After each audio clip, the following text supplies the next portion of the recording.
Bonjour les filles, je vous retrouve aujourd'hui avec une vidéo rangement. On est au mois de novembre, l'été indien est enfin fini et il est vraiment temps de passer en garde-robe d'hiver. Donc si vous êtes comme moi et que vous n'avez pas un espace de stockage suffisamment grand pour avoir à la fois l'été et l'hiver dans la même penderie, je vous invite à poursuivre la vidéo pour regarder comment je fais. La première étape, c'est de regarder un petit peu ce qui se passe dans son placard. Donc là, bien sûr, on n'est pas dans une vidéo Pinterest. Donc le placard est un peu en bordel. Enfin, même un peu, beaucoup en bordel. Et là, la première idée, en fait, c'est de faire 3 tas. Le premier tas, c'est les choses qui vont pouvoir continuer d'être portées en hiver, que vous êtes sûr de vouloir porter en hiver, qui sont déjà dans votre penderie, qui sont du mi-saison, mais qui vont pouvoir y rester, ou alors tout ce qui est sous-vêtements, etc. Bon bref, tout ce qui reste dans la penderie qui ne bouge pas. Ensuite, dans les vêtements vraiment très estivaux, qu'on ne va pas pouvoir porter, il faut se poser une question. Première question, est-ce que je l'ai porté pendant cette saison d'été? Si la réponse est oui, est-ce qu'il a besoin de le retoucher? Est-ce qu'il a un accroc? Est-ce qu'il a besoin d'être repassé? Voilà, ce genre de choses avant de le stocker. Donc tout ce qui a été porté dans la saison, tout ce que vous aimez, les valeurs sûres, les trucs que vous êtes sûr de porter l'année prochaine, on les range, on les met de côté pour ensuite après les stocker. Pour ceux que vous n'avez pas portés dans tout l'été, donc ça veut dire que c'est quand même des vêtements d'été qui ne vont pas pouvoir être portés pour les 6 prochains mois. Est-ce que vous allez avoir envie de les porter dans 6-7 mois, sachant que vous ne les avez pas portés depuis donc du coup plus d'1 an? Là on se pose la question, est-ce que c'est à ma taille? Est-ce qu'on garde? Est-ce que ça a une valeur particulière?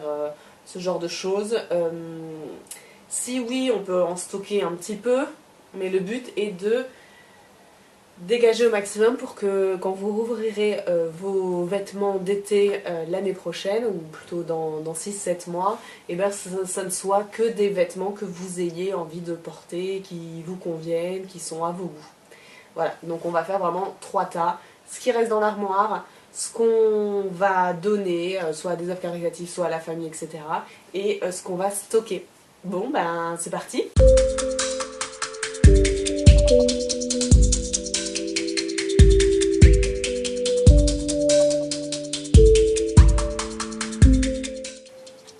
Donc, par exemple, cette robe longue en fait que j'ai depuis des années, que je trouvais bien pour quand on est en vacances, mais là elle est vraiment trop usée, elle est usée jusqu'à la corde, donc on donne.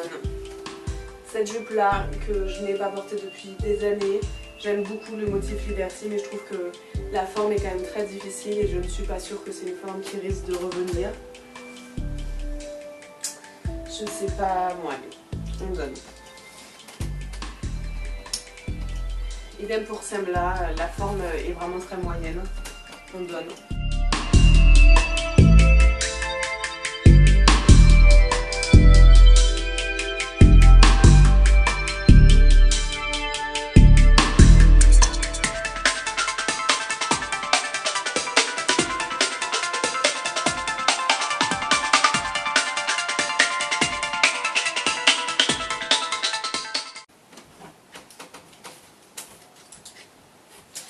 Et voilà, les jupes et les shorts sont triés. Bon, moi vous me connaissez, j'adore ranger par couleur. Donc on les a rangés dans un joli dégradé. Et on les remet. Donc comme vous pouvez le voir, cette section prend beaucoup moins de place en hiver qu'en été. Donc peut-être qu'on va utiliser la place de façon différente. Si vous hésitez sur certains articles, n'oubliez pas qu'il va falloir faire beaucoup de place parce qu'on va bientôt sortir toutes les robes en laine, en cachemire, en maille qui vont prendre beaucoup plus de place. Donc il faut vraiment vider au maximum. Donc cette petite robe noire, elle a un matériau trop léger de toute façon pour être portée en journée. En soirée, j'ai d'autres options plus jolies. Donc on la conserve pour l'été.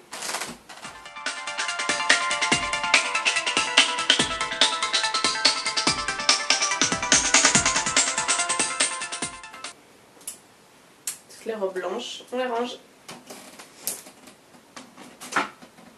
Moi je suis pas très fan des robes blanches portées avec des collants noirs. Donc rangeons-les pendant 6 mois et on les ressortira quand on pourra les porter jambes nues. Si comme moi vous avez énormément de t-shirts, pour l'hiver, ne gardez que les bons basiques hyper confortables qu'on met en dessous des sweats. Tous les petits débardeurs qu'on met en dessous des chemises et quelques pièces un peu plus fortes, par exemple des t-shirts à basque ou des blouses un petit peu plus habillées pour lorsque vous allez être bras nus, soit sous un blazer, soit pour une soirée. Ça vous permettra d'y voir beaucoup plus clair et de faire de la place. Donc ici on a tous les t-shirts blancs et couleurs, basiques ou un peu brodés pour rehausser une tenue. Ici tous les t-shirts noirs, les débardeurs noirs et les débardeurs autres qui vont en dessous des chemises. Et ici l'espace vide sera comblé par tous les t-shirts à manches longues. Donc à ce stade, vous devriez avoir une pile des vêtements à donner, toute la pile des vêtements à ranger, un tas de cintres et votre armoire beaucoup plus vide qu'avant.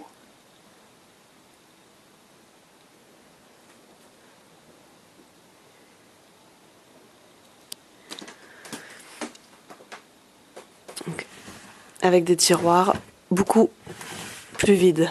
Donc là maintenant, il est temps de se faire un bon thé parce qu'on va sortir les vêtements d'hiver. Alors de la même façon, à chaque affaire qu'on va sortir, on va se dire est-ce que je suis contente de retrouver ce vêtement, est-ce que j'ai envie de le porter, est-ce que je vois directement avec quoi je vais le porter. Si oui, on le range dans l'armoire, sinon eh ben, peut-être qu'on le donne. Par recommandation, on l'aime, on est content de le retrouver, on le range, on se rappelait même plus qu'il y avait ça dans nos affaires, on le donne. Je me retrouve aujourd'hui avec la suite de mon changement d'armoire entre l'été et l'hiver. Hier il faisait beaucoup trop sombre pour filmer la fin, donc je vous emmène pour ce deuxième jour dans la suite des événements. Donc en fait on a déjà sorti tous les vêtements d'été.